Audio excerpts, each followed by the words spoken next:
வணக்கம். நான் உங்கள் 5ஆம் தலைமுறை ஜோதிடர் ராம்குமார் ராஜேந்திரன். இன்னைக்கு நம்ம பார்க்கக்கூடிய தலைப்பு கன்னிராசி அன்பர்களுக்கு நடக்கவிருக்கும் சதுர்கிரக யோகம். உங்களுடைய ராசிக்கு 12ஆம் இடமான சிம்ம ராசியில் நடைபெறவிருக்கு. சுக்கிரன், சந்திரன், சூரியன் மற்றும் புதன் ஆகிய 4 கிரகங்களுடைய பயிற்சி 1/8/2024 சுக்கிர பகவான் சிம்ம ராசிக்கு பயிற்சி அடைகிறார். அதே போல் 6/8/2024 சந்திர பகவானும் சிம்ம ராசிக்கு பயிற்சி அடைகிறாருங்க. அதே போல் 17/8/2024 சூரிய பகவானும் தன்னுடைய ஜென்மஸ்தானம், அதாவது சூரியன் சிம்ம ராசிக்கு பெயர்ச்சி அடைய போகிறார். அடுத்தபடியாக இந்த 31/8/2024 புதன் பகவானும் சிம்ம ராசிக்கு பயிற்சி அடைகிறார். இந்த 4 கிரகங்களுடைய பயிற்சி காலகட்டங்கள் கன்னிராசி அன்பர்களுக்கு 12ஆம் இடமான விரைய மோட்சஸ்தானத்தில் நடைபெறவிருக்கு. இந்த சதுர்கிரக யோகம் இந்த கன்னிராசி அன்பர்களுக்கு எந்த விதமான அற்புதங்கள் மற்றும் சிறப்புகள் கொடுக்க போகுது அப்படிங்கிறத தெளிவாகவும் துல்லியமாகவும் இந்த காணொலியில் பார்க்கலாங்க. நம்ம சேனலை ஃபஸ்ட் டைம் பார்க்குறவங்க அதை சப்ஸ்கிரைப் பண்ணிக்கோங்க. பெல் பட்டனை கிளிக் பண்ணி ஆல் அப்படிங்கிற ஆப்ஷன் கொடுத்துக்கோங்க. ஸோ கன்னிராசி அன்பர்கள் புதன் பகவானை அதிபதியாக கொண்டவர்கள், எந்த ஒரு விஷயத்திலையும் ரொம்ப புத்திசாலித்தனமாக செயல்படுத்தக்கூடிய நபர்கள்.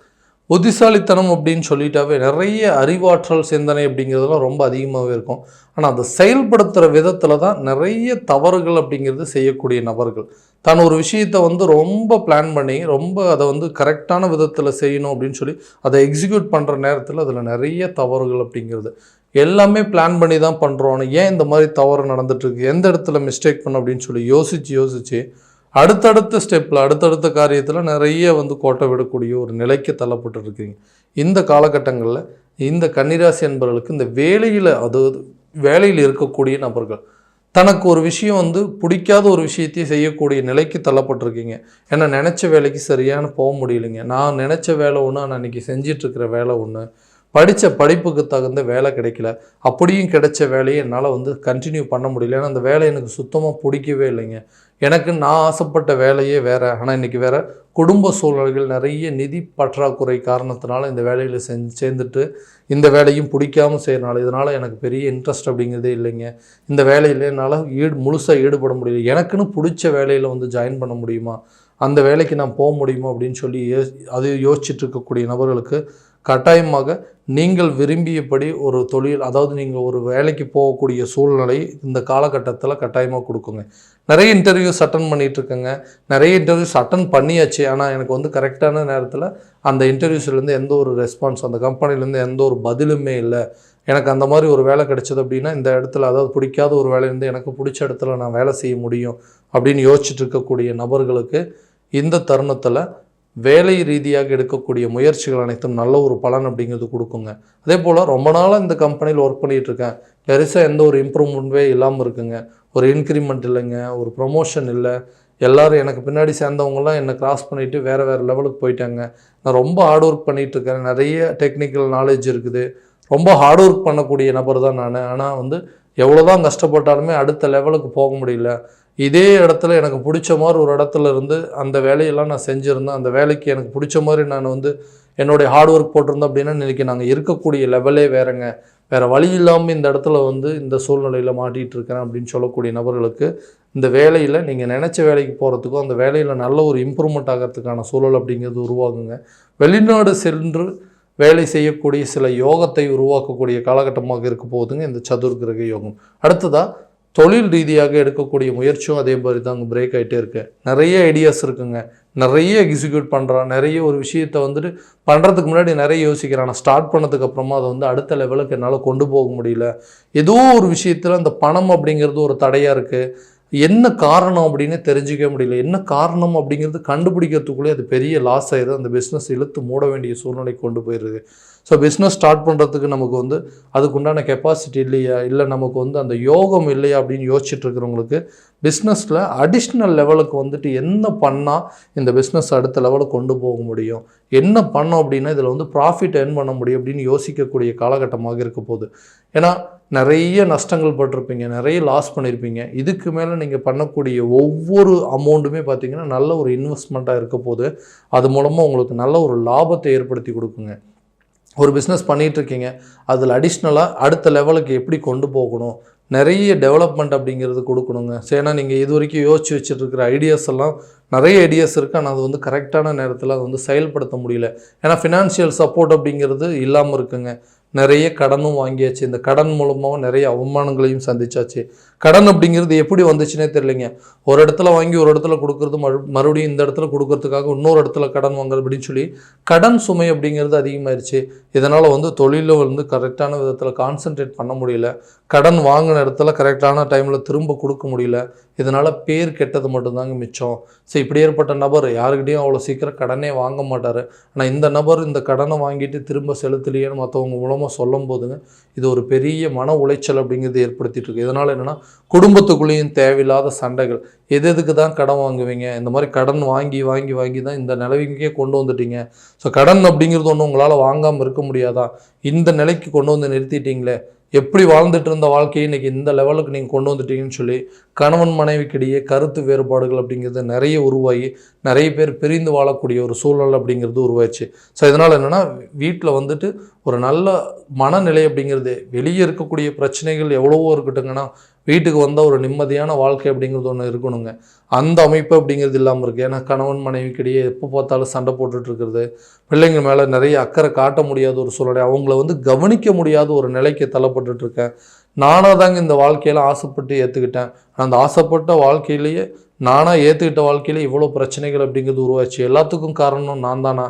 இல்லை என்னுடைய நிலையே இப்படி தானே? ஏன்னா எல்லாத்தையுமே யோசித்து ப்ராப்பராக பண்ணிட்டு இருந்தவங்களுக்கு வாழ்க்கை தலைகீழ தான் திருப்பி போட்டுச்சுங்க. அந்த ஒரு சில இன்சிடெண்ட் தான் என்னோடய வாழ்க்கையவே இந்த அளவுக்கு திருப்பி போட்டுச்சு. எல்லா பிஸ்னஸையும் லாஸ் பண்ணக்கூடிய ஒரு நிலைக்கு தள்ளப்பட்டுட்டேன்னு சொல்கிறவங்களுக்கு இந்த காலகட்டங்களில் உங்களுடைய கணவன் மனைவிக்கிடையே இருக்கக்கூடிய கருத்து வேறுபாடுகள் அப்படிங்கிறது கட்டாயமாக தீரப்போகுதுங்க. அதே போல் அந்த தொழிலில் ஒன்றும் நல்ல ஒரு லாபகரமான சூழ்நிலை, தொழில் அடுத்த லெவலுக்கு கொண்டு போகிறதுக்கான ஒரு சுச்சுவேஷன் அப்படிங்கிறது உருவாகுங்க. குழந்தைகளுடைய கல்வியிலையும் ஒரு நல்ல முன்னேற்றம் அப்படிங்கிறது கொடுக்கும். ஏன்னா அவங்களுடைய எஜுகேஷன் லெவலில் நல்ல ஒரு இம்ப்ரூவ்மெண்ட் அப்படிங்கிறது கிடைக்குங்க. இந்த நேரத்தில் வந்து பார்த்திங்கன்னா கணவன் மனைவி குழந்தைங்க எல்லாம் சேர்ந்து வெளியே ஏதாவது ஒரு ஆன்மீக பயணம் மேற்கொள்வதற்கான சில சூழல் அப்படிங்கிறது கட்டாயமாக உருவாக்கக்கூடிய காலகட்டமாக இருக்க போதுங்க. அடுத்ததாக இந்த திருமணம் ஆகாதவர்களுக்கு அப்படின்னு சொல்லக்கூடிய இந்த திருமணம் அப்படிங்கிறது தான் எனக்கு ஒரு பெரிய தடையாகவே இருக்குது. லைஃப்பில் அடுத்த லெவலுக்கு மூவ் ஆகணும் அப்படின்னு நினச்சேன்னா இந்த ஒரு விஷயந்தான் என்னை வந்து பிரேக் பண்ணிகிட்டே இருக்குது. இவ்வளோ விஷயங்கள் பண்ணிகிட்ருக்கீங்க, இவ்வளோ பிஸ்னஸ் வந்து இவ்வளோ நடத்திட்டுருக்கீங்க, வேலைக்கு போகிறீங்க, நல்லா சம்பாதிக்கிறீங்க, வீடெல்லாம் கட்ட ஆரம்பிச்சிட்டிங்க, வண்டி வாகனங்களாம் வச்சுட்ருக்கீங்க, இந்த திருமணம் அப்படிங்கிறது ஏன் இன்னும் வந்து பண்ணாமல் இருக்கீங்க? ஸோ அதுவும் ஒன்று பண்ணிட்டீங்க அப்படின்னா உங்களுக்கு நல்ல ஒரு அமைப்பாக இருக்கும்ல. ஸோ அந்த மனைவி வந்த நேரம் உங்களுக்கு நிறைய யோகம் கிடைக்கும்னு சொல்லி நிறைய பேர் வந்து சொல்ல ஆரம்பிச்சாச்சுங்க. ஏன்னா எனக்கே தெரியும் இந்த திருமணம் ஏதாவது ஒரு விதத்தில் எனக்கு தடைப்பட்டே போயிட்டுருக்குங்க. கொடுக்குறேன்னு சொல்கிறாங்க, நிறைய பேர் வந்து பார்த்துட்டு போகிறாங்க, ஆனால் மறுபடியும் அடுத்த ப்ராசஸ் அப்படிங்கும்போது அப்படியே கிணத்துல போட்ட கல் மாதிரியே நிற்கிதுங்க. திருமணம் அப்படிங்கிற யோகம் இல்லாமையே இருக்கா? நிறைய கோயிலுக்கு போயிட்டு வந்தாச்சுங்க, நிறைய அதாவது ஜாதகமும் பார்த்தாச்சு, ஆனால் இன்னும் வந்து எனக்கு திருமணம் அப்படிங்கிற விஷயம் வந்துட்டு நடக்கவே மாட்டேங்குதுன்னு சொல்கிறவங்களுக்கு இந்த காலகட்டங்களில் திருமணம் சார்ந்த சில யோகங்கள் அப்படிங்கிறது உருவாகக்கூடிய தருணமாக இருக்க போது கூடிய விரைவில் சொந்த பந்தங்கள் மத்தியிலிருந்து ஒரு நல்ல தகவல்கள் அப்படிங்கிறது உங்களுக்கு இந்த திருமணம் சார்ந்த தகவல்கள் அப்படிங்கிறது உங்களுக்கு வந்து சேருங்க. இந்த குழந்தை இல்லாத தம்பதியினர் குழந்தை பாக்கியம் அப்படிங்கிறது ஏதாவது ஒரு விதத்தில் அந்த தடைகள் வந்துகிட்டே இருக்குங்க. இந்த கரு அப்படிங்கிறது ஒன்று கரெக்டான நேரத்தில் நிற்கவே மாட்டேங்குது. ஆல்ரெடி வந்து ஒரு குழந்தை இருக்குங்க, ரெண்டாவது ஒரு குழந்தைக்கான முயற்சி பண்ணிகிட்ருக்கோம், அதுவும் வந்து தடைப்பட்டுகிட்டே இருக்குது. நிறைய பேர்த்துக்கு இந்த ஃபஸ்ட்டு பேபி அப்படிங்கிறது இல்லாமல் இருக்குன்னு சொல்லக்கூடியவங்களுக்கு நிறைய ஹாஸ்பிட்டல் போயாச்சு, நிறைய ட்ரீட்மெண்ட் பண்ணியாச்சு, நிறைய கோயிலுகளுக்கும் போயிட்டு வந்தாச்சு, ஆனால் எந்த ஒரு முயற்சி வந்து எங்களுக்கு நல்ல ஒரு பலன் அப்படிங்கிறது கொடுக்க மாட்டேங்குன்னு சொல்கிறவங்களுக்கு இந்த காலகட்டங்களில் விரயங்கள் கலந்த ஒரு மோட்சமானது உருவாக போகுதுங்க. ஏன்னா ஹாஸ்பிட்டல் செலவு நீங்கள் பண்ணுறதுமே ஒரு நல்ல ஒரு பெனிஃபிட் அப்படிங்கிறது கொடுக்க போகுது. ஹாஸ்பிட்டல் செலவு பண்ணுறீங்க, ஸோ அது வந்து இந்த குழந்தை உருவாகிறதுக்கான முயற்சிகள் எடுக்கக்கூடிய காலகட்டங்களில் அந்த விரயங்களும் நல்ல சுப நிகழ்வுகளாக மாறக்கூடிய காலகட்டமாக இருக்க போகுதுங்க. உடல் ஆரோக்கியத்தில் இருக்கக்கூடிய பிரச்சனைகள் அப்படிங்கிறது கட்டாயமாக தீருங்க. நிறைய ஹாஸ்பிட்டல் செலவு பார்த்துட்டே இருக்கிறோங்க, ஆனால் எந்த ஒரு இம்ப்ரூவ்மெண்ட்டுமே இல்லை. அதாவது ஹாஸ்பிட்டலுக்கு கொண்டு போய் காசு கொட்டினது மட்டும்தான் மிச்சம். ஹெல்த்தில் வந்து எந்த இம்ப்ரூவ்மெண்ட்டுமே இல்லை அப்படின்னு சொல்லக்கூடியவங்களுக்கு ஆரோக்கியத்தில் கட்டாயமாக கவனம் செலுத்தணுங்க. உங்களுடைய உடலில் இருக்கக்கூடிய பிரச்சனைகளை முழுமையாக தெரிஞ்சுட்டு அதற்குண்டானபடி சில முயற்சிகள் எடுத்தீங்க அப்படின்னா கண்டிப்பாக மருத்துவம் ரீதியாக எடுக்கக்கூடிய முயற்சியும் உங்களுக்கு நல்ல ஒரு சப்போர்ட் அப்படிங்கிறது கொடுக்குங்க. வீடு கட்ட முடியல, ஒரு வீடு வாங்க முடியல அப்படின்னு யோசிச்சுட்டு இருக்கிறவங்களுக்கு ரொம்ப நாளாக கனவாக இருக்குங்க. ஏன்னா வாடகை வீட்டிலேயே குடியிருக்கிறவங்களுக்கு தானே அதனுடைய பிரச்சனைகள் என்னன்னு தெரியும். போகிற இடத்துல வண்டி நிறுத்த வேண்டாம்னு சொல்கிறாங்க, கார் நிறுத்த வேண்டாம்னு சொல்கிறாங்க, இவ்வளோ தான் தண்ணி யூஸ் பண்ணணும், ரொம்ப நேரம் லைட் எரியக்கூடாது அப்படின்னு சொல்லி எடுத்ததுக்கு எல்லாத்துக்குமே வந்து நம்மளை ஏதாவது ஒரு விதத்தில் டார்ச்சர் பண்ணுற மாதிரியே ஒரு நிலை இருக்குது.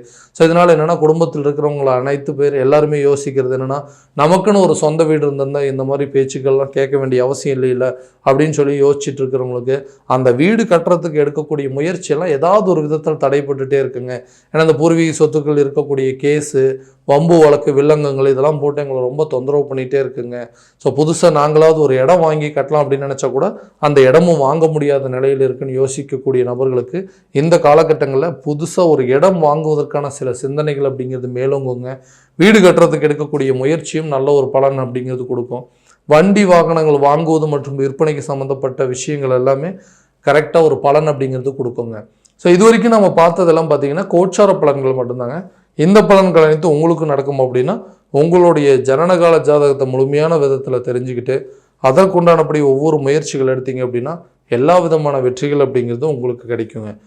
உதாரணமாக அந்த வேலைக்கு போக முடியறதுக்கான வாய்ப்புகள் இருக்கா, இல்லை ஒரு குழந்தை பாக்கியத்திற்கு சம்மந்தப்பட்ட யோகங்கள், திருமணம் சார்ந்த சில விஷயங்கள், வீடு கட்டுறதுக்கோ இல்லை ஒரு வண்டி வாகனம் வாங்கிறதுக்கோ இந்த முயற்சிகள்லாம் எடுக்கலாமா அப்படின்னு சொல்லிட்டு உங்களுடைய ஜாதகத்தை முழுமையாக தெரிஞ்சுக்கிட்டு அதற்குண்டானபடி ஒவ்வொரு ஸ்டெப் எடுத்தீங்க அப்படின்னா கண்டிப்பாக நல்ல ஒரு வெற்றி அப்படிங்கிறது உங்களுக்கு நல்ல ஒரு பாசிட்டிவான ஒரு சூழல் அப்படிங்கிறது உருவாகுங்க.